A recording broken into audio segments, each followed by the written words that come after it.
You're still watching Nigeria Decides, and this time around we'll be taking comment from Abuja residents as voting commences. We'll also be taking reactions from Rivers State as the show progresses. We're now being joined by Ihechukwu Ibeji. Good morning. Good morning. Oh, I beg your pardon. Good afternoon. David is still, I'm still booting in the booting mood. The day is flying by. Exactly. We want to know, because we can see the indelible ink on your finger. Yeah. Tell us what your experience was at your polling unit and where did you vote? Okay, I voted at Addis Abashwa polling unit 015. What local government is that? Surulere local government. Oh, okay. And taking from the experience of the presidential election, I think this time around was a lot more organized because people had taken the shock and they had taken in the initial issues that had to come with that process. And so by the time we came out, there was already an internal system where, because of the number of people that come from the various streets, there were numbers. So you just come, you take your number on a piece of paper, you walk away. The INEC officials, as at the time had come there, which was around, this was around 8:36, had not arrived.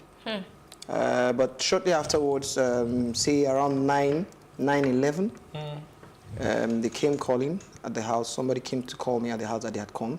So we went out there. And when I got there, I found out that what people were doing, contrary to the first one, where as you vote, they wait. And there was a crowd of people there.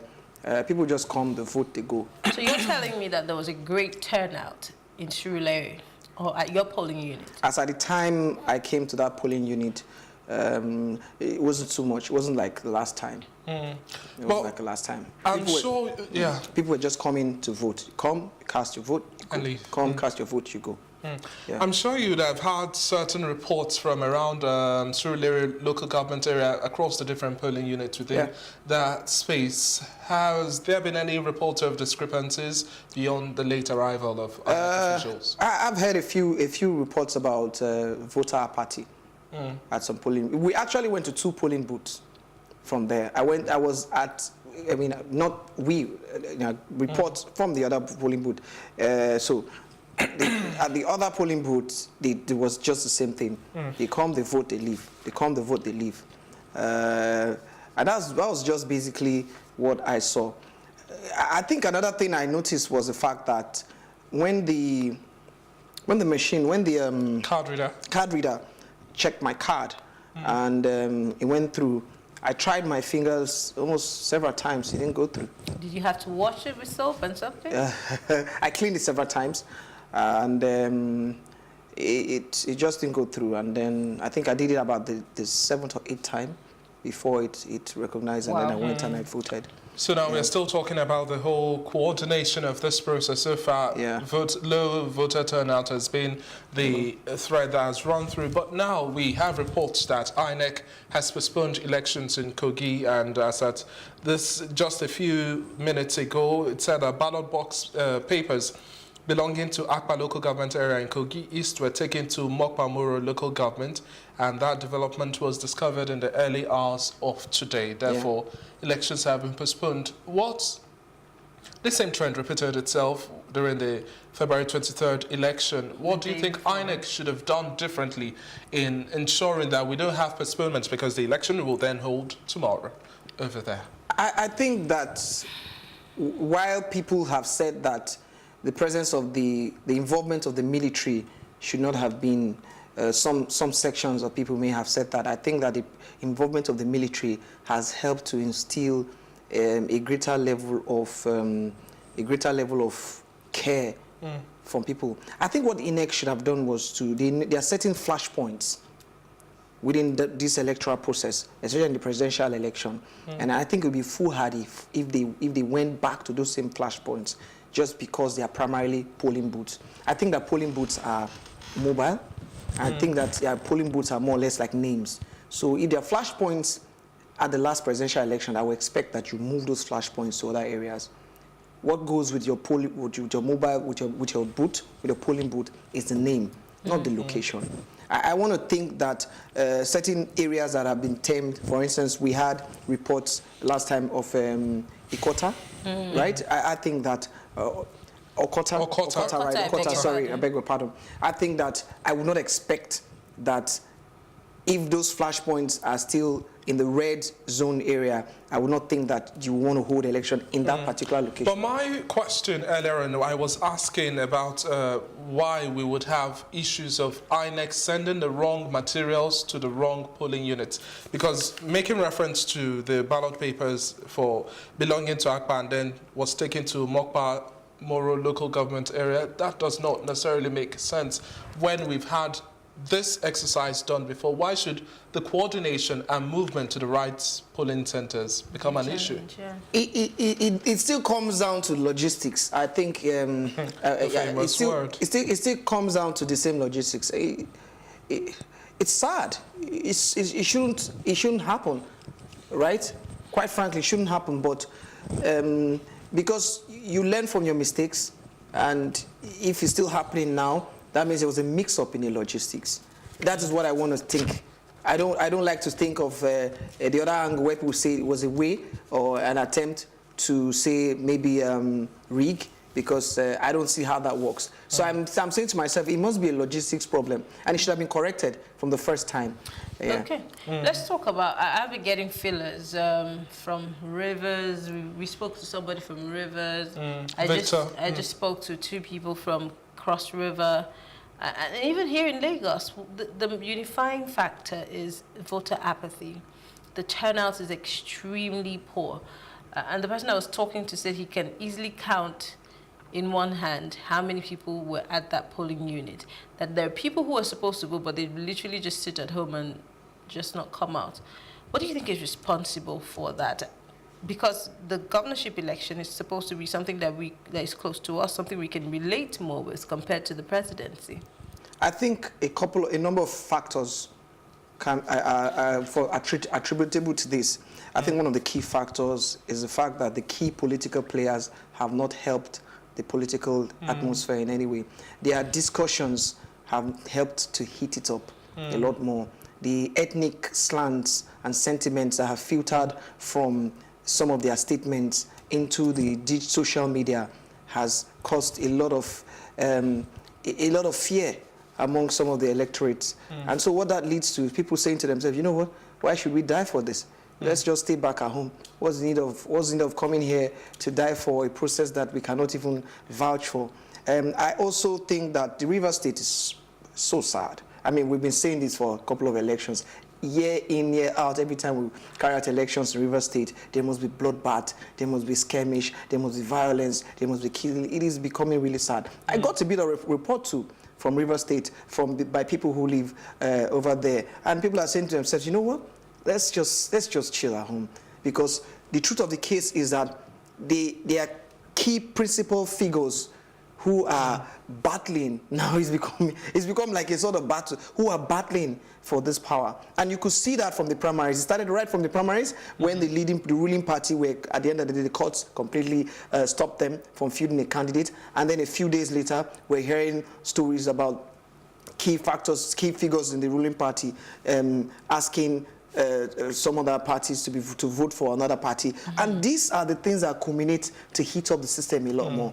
And then, of course, coupled with the fact that you have a governor who's trying to come back there, and he's saying to himself, you know what, I watched one of the news stories where he was talking and said, look, nobody can come here and win any elections. Now, those are the kind of things that help to heat up the polity. And I think that the powers that be have a huge role to play. It gets to a point, you rein them in. You understand? You bring it's not about signing a peace accord. You know, peace accord to me is a piece of paper. What happens is the action on ground. It's necessary to rein these key figures in. Ensure that you don't give them any apparatus of power. No apparatus of power. Once you give them apparatus of power and they have access to police escorts, they have access to security operatives, they can do whatever they want to do. Well, Chiku, once again now let's cross over to Benue State, and then we have reports that gunmen went and set ablaze electoral materials in Governor Autumn's local government area. And we ask ourselves again, how do we let these things happen? Where lies the security of these papers, even after the ballot papers and a whole lot more, the card readers, etc.? Who are these gunmen? Where lies the security agencies that are supposed to man these areas? If there's any threat whatsoever, we curtail it. But how can we explain that the materials are burnt once again? But this time the electoral officer for the local government says that, well, no ad hoc staff was hurt in the process. We thank God no ad hoc staff or innocent lives were supposedly hurt until we get the true picture from the police. Now, once again, it comes down to the powers that be, and I mean this in every sense of it all. The way we campaign, the way we go for political change, political power is so brutal. I think this all boils down to the lead up to these elections. And just adding to that, it says that all of the election materials for Mbalum Ward in Gwer East local government area of Benue State completely burnt, lost. Those hooligans, those criminals, so they were sent by someone. They were sent by, apparently, because they had an intention. But are you not surprised that we have security attached to all of these election centers, be it the polling center, or the racks, or wherever they're housing these materials, or even the polling unit? So how come was a blind eye turned? The polling units you're talking about, like my polling unit, the policemen there were not carrying arms. And then you have an armed man coming in there. Constitutionally, but the police is not supposed to carry arms. Yes, constitutionally, yes, we agree. So what I'm trying to say is, you have an armed man coming to attack a polling booth, and what would you expect the man to do? He's not carrying arms. What would you expect him to do? He's faced with a gun-toting hooligan who's trying to snatch ballot boxes. It all boils down to the key players. Do you think that because we've not seen any prosecution so far and we're just being told the investigation is ongoing, that's why we are seeing another repeat of what happened in February 23rd? I make bold to say this very clearly, that the political players, especially in Benue State, between the current governor and the opposition and his from purportedly ex-wife godfather, have over the past few weeks heated up the polity. Now, you have these stories coming up. It's clear, it's a pointer that there is some kind of fight over the power. And now you see hooligans snatching ballot boxes. It's unacceptable. Let's also look at this video. We have a video of the vice president voting as we speak. We want to roll that video so people can take a look at it. The vice president is voting as we speak. And I'm looking at the time. It's almost time for the voting to end. And the vice president is just voting. And that's Dolapo voting as well, the vice president's wife? Yeah. So that is somewhere here. Accreditation, they're checking her fingerprint. Yes, this is here somewhere here on the island, somewhere here in Lekki, I guess. That's where the vice president is casting his votes. That should be a report from Merichinda. Yes. Well, like I said, the issue of voter apathy is still, I'm sure that most of I think it was Ahmadine or maybe who said that the number of security personnel present and ad hoc staff was much more. No, he said the number of journalists that were there were much more than the people who came out to vote. Yeah, it boils down to the same things we've been saying.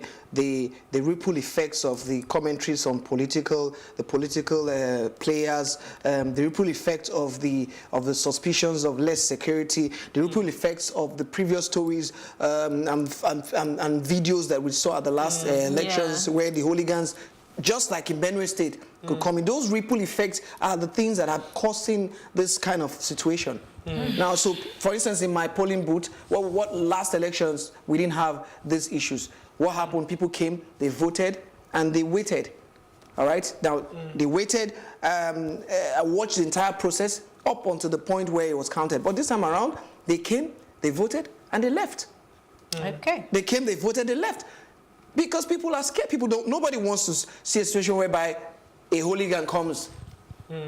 People are also thinking of safety of their lives. Well, it's so sad. It means that we don't even trust in our security of operatives to protect us at the polls. So if we can't have that safe feeling, at the polls, then it means that does it mean, I mean, I don't know, have we not lost the idea of going out to have free, fair, credible elections? I think above and beyond every other thing, people are being very careful. There's security, there's a feeling of security inadequacy. There's a feeling of security inadequacy. So people are, the first feeling for them is to protect themselves first. They don't want to rely on anybody because the number of investigations that have been going on so far are increasing every day, investigations, and people are not, we're not seeing any reports or results of those investigations. So people are just safeguarding, being very safe, they're playing safe. I think that's what's going on here. Unfortunate.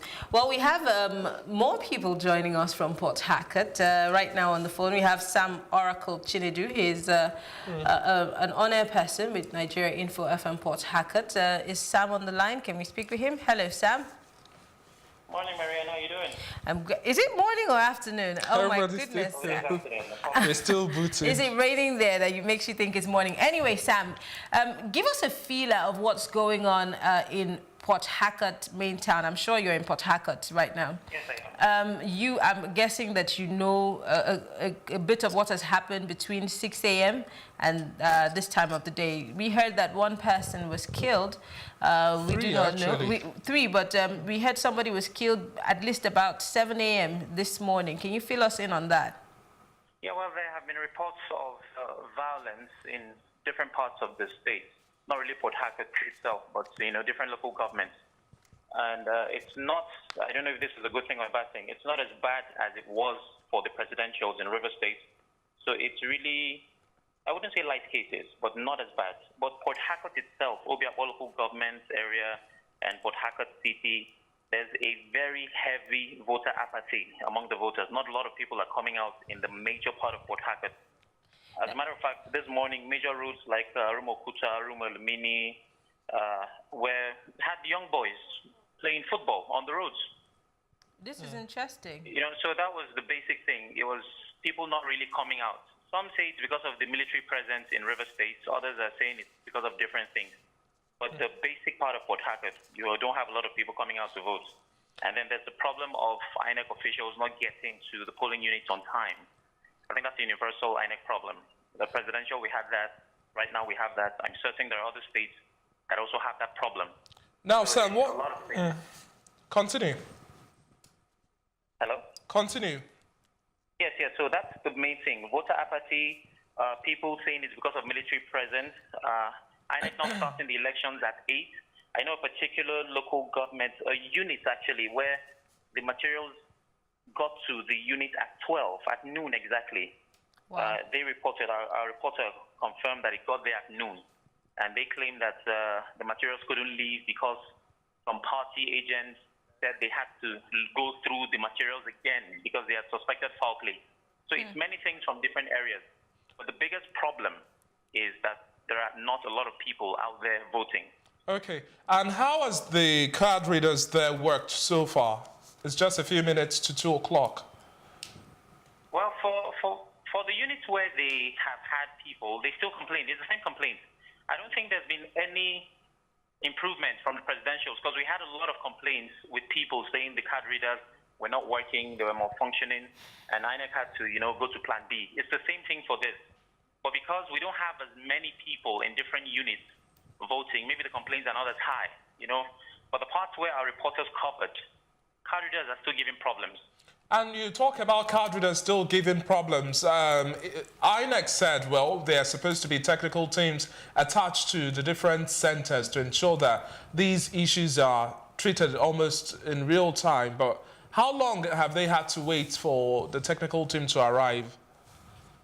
Well, I'm not with INEC. I cannot speak for the commission. But working in the media, you should know that when INEC says we have everything under control, you would want to look a little extra to be sure that's the case.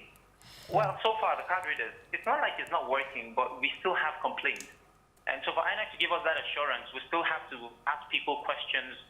This morning while I was on air, a lot of people were sending messages, still complaining about the card readers.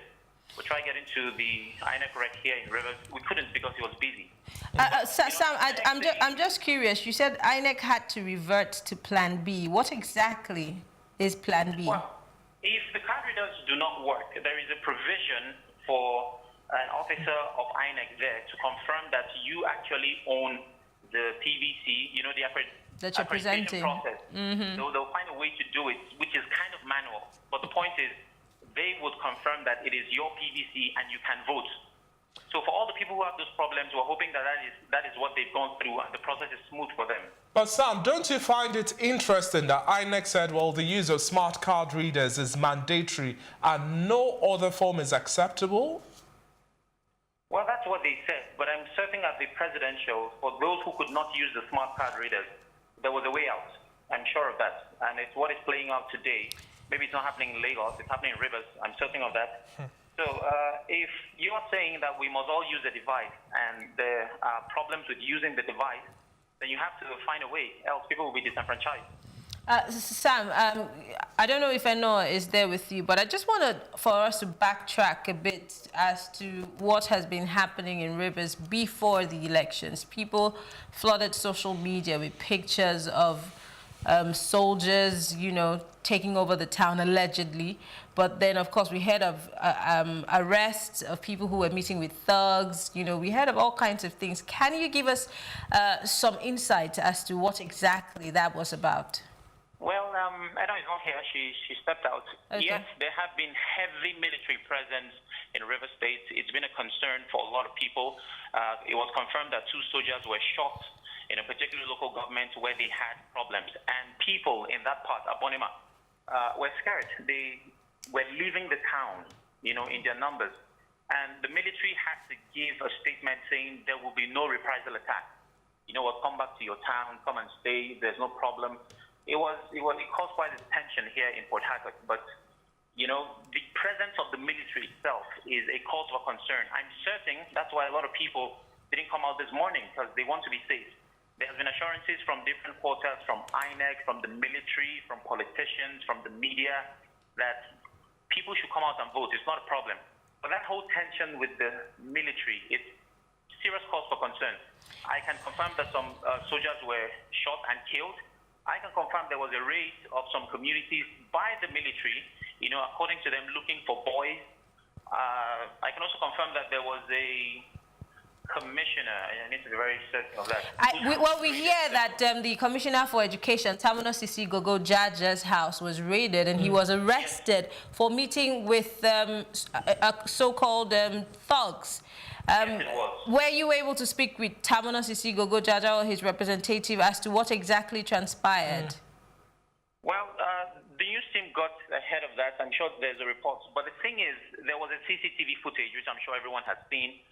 What we heard from the military was that they would investigate, you know, to get to the bottom of it, to be sure that those are soldiers or people wearing soldier uniforms. So that's as much as we know for that. But as to raiding of people's residences here in River State, I can confirm for a fact that happened. So a couple of people, some high-profile people, some we may or may not know because of the situation of things. But that in itself is a problem. The day before elections for the presidential and the day before elections for the gubernatorial, there were trucks seen in different parts of town of soldiers coming in. So you can obviously tell that was for the elections. And so it's not very hard for you to blame people if they say they don't want to come and vote because of the presence. Well, Sam, thank you so much for speaking with us. We appreciate it. Keep your head down. Hopefully, if something else comes up, we'd be glad to talk with you about it. Anytime.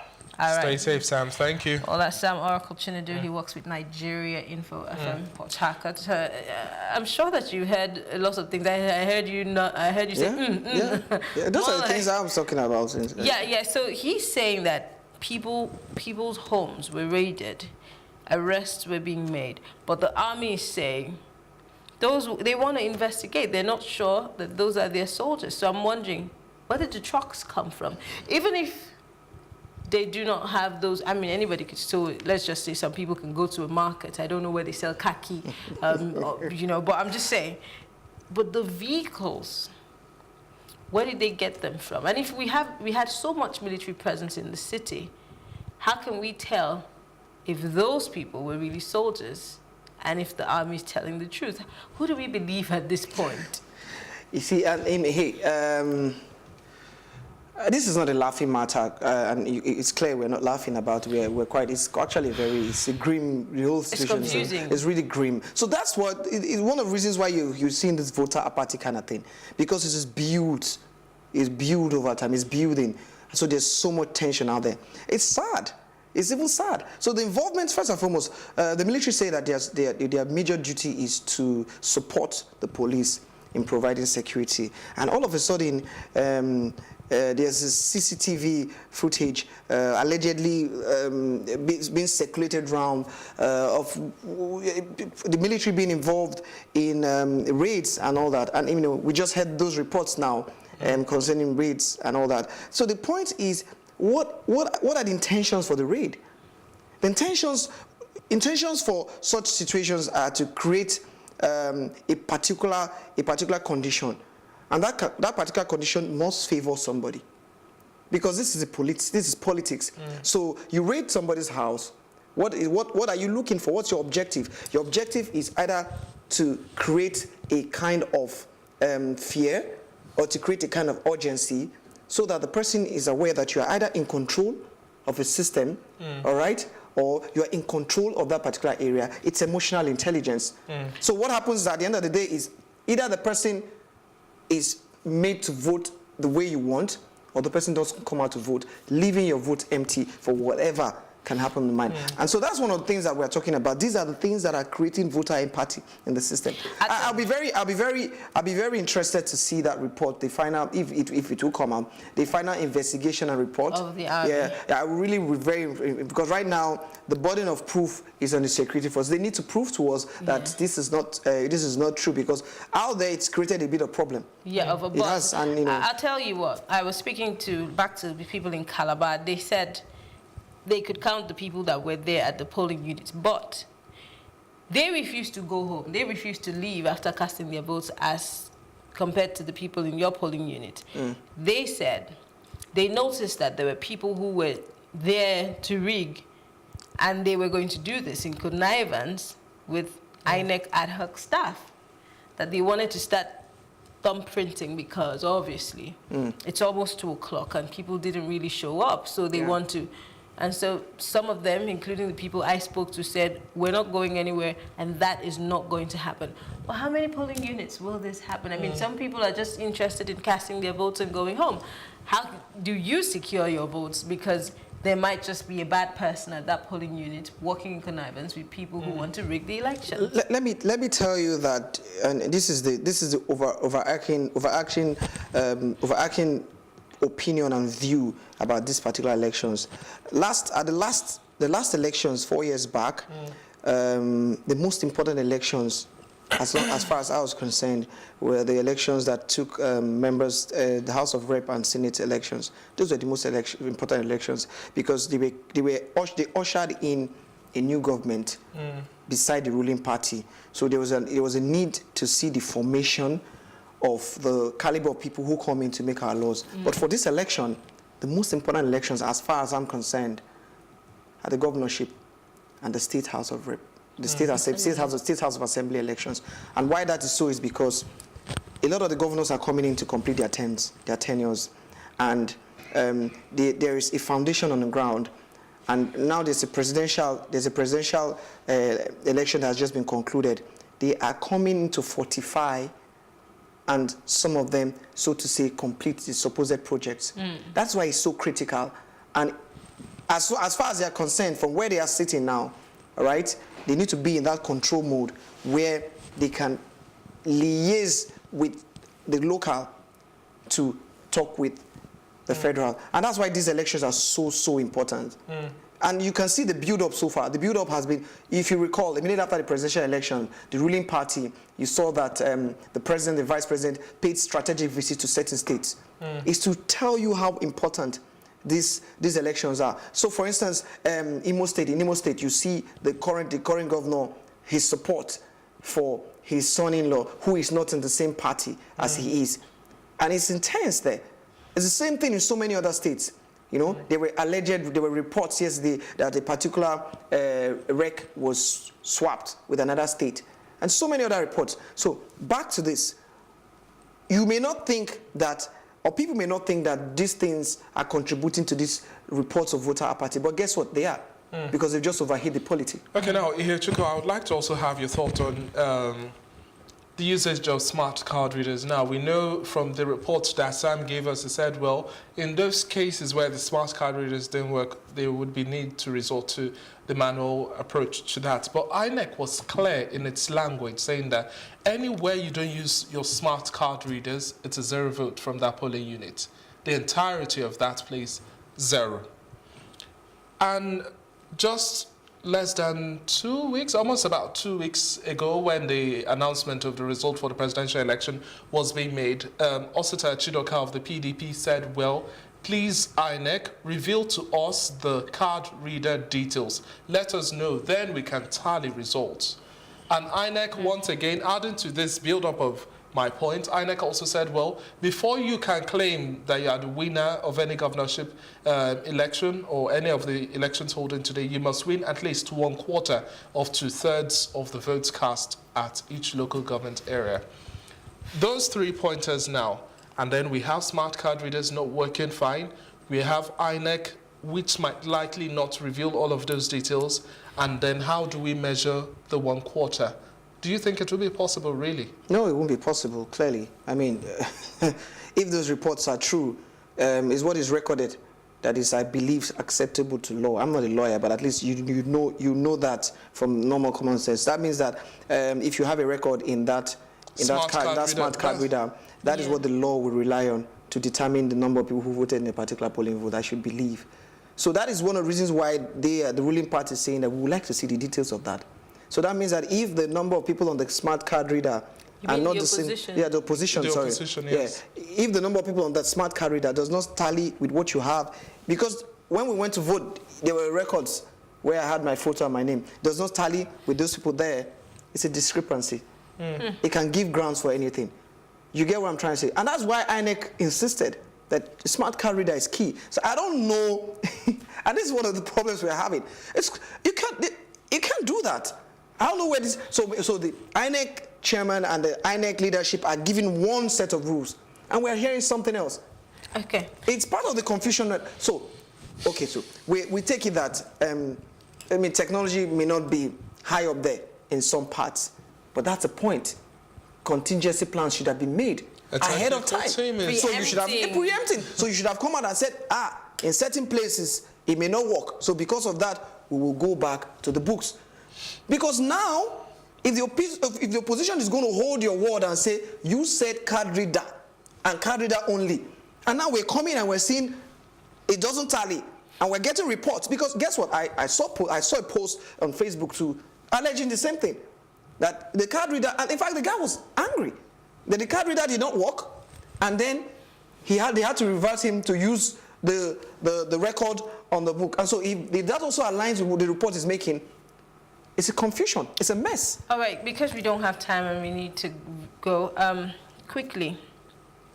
What should have INEC learned from the presidentials and the National Assembly to have brought to bear in this Guba and House of Assembly elections that they haven't? So many. First and foremost, I think that, and I'm going to say this, and it's going to be a bit of a surprise. I think that INEC has, for me, I think they've tried their very best. I think they've done quite okay, and I'm going to tell you why. Despite the issues that are cropping up here and there, this country is a massive, massive landmass to organize elections in. And then that is number one. People may say that that's 4 years. How big the US is. Well, yes, but I mean, the US are more than 50 years or 56 years that we are, right?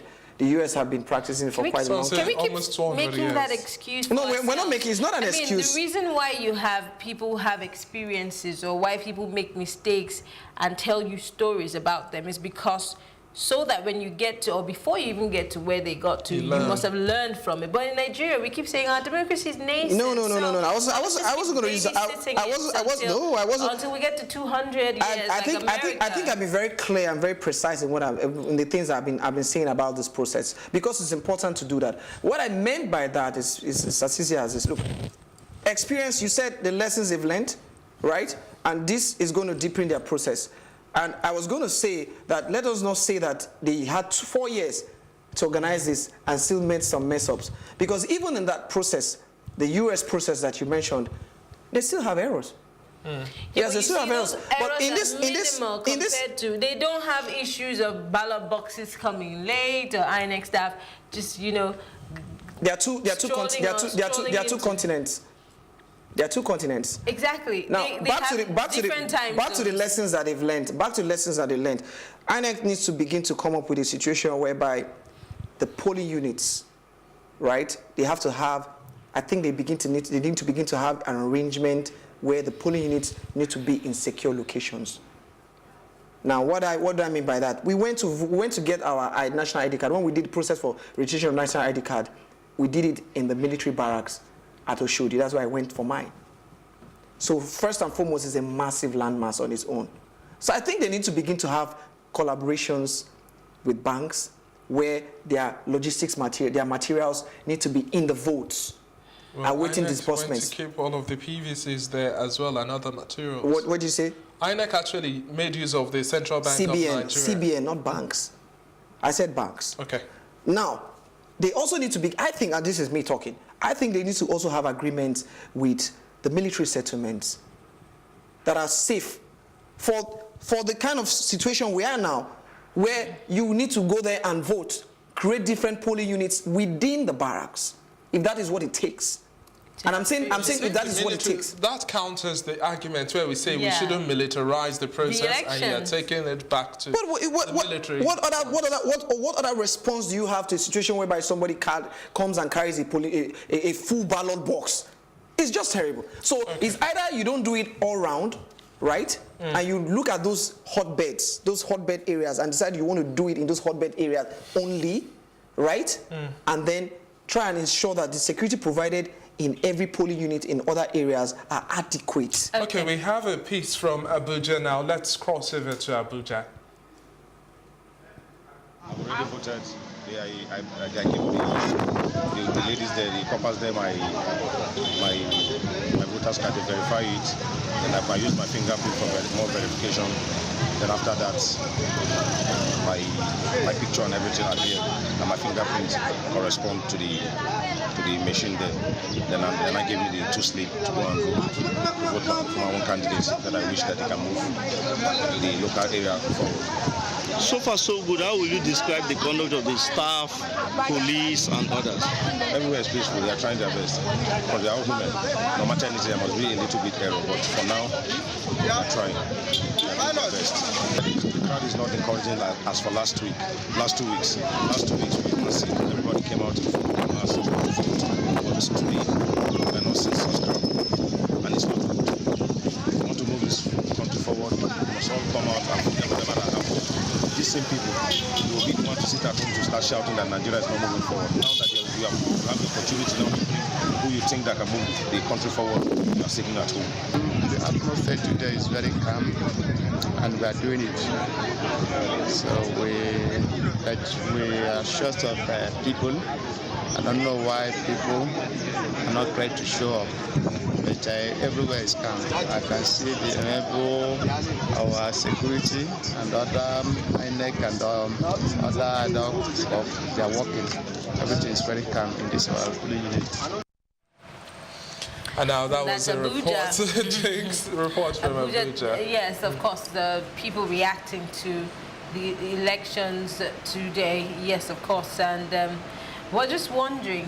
It seems like everywhere in Nigeria today, you know, people didn't really.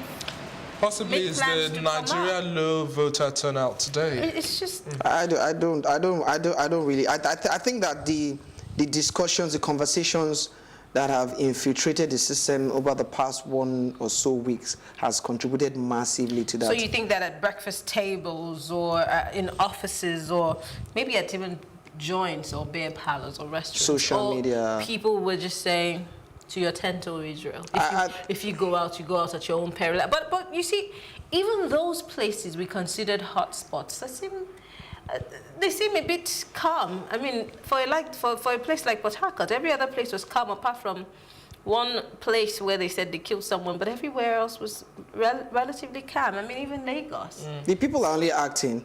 So what you're seeing, the voter apathy you're seeing is the action. So that means that it's either I call my vote, I go away, and I gauge when you're about to count the vote, and I come out again.